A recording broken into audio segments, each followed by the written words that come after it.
Hello everyone, today we are going to learn basic FreeCAD tutorials how to trim sketch. Okay, now I will create new drawing and change into part designs. Click create body, create sketch. I will choose top plan. Now for example, I will create a rectangle in here. And we create a rectangle again at this point. Now if you want to trim at this line object, you can use trim command. You can click at this icon, trim edge. And then you can select to trim. I will click in here to trim, click again this line in here and at this point. You also can trim the other object like circle. I will create circle at this point.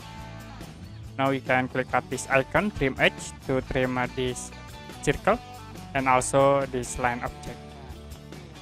Okay, if done, you can close. Okay, that's it for basic FreeCAD tutorials how to use trim in sketch. And if you have any question about this tutorial, you can comment below this video.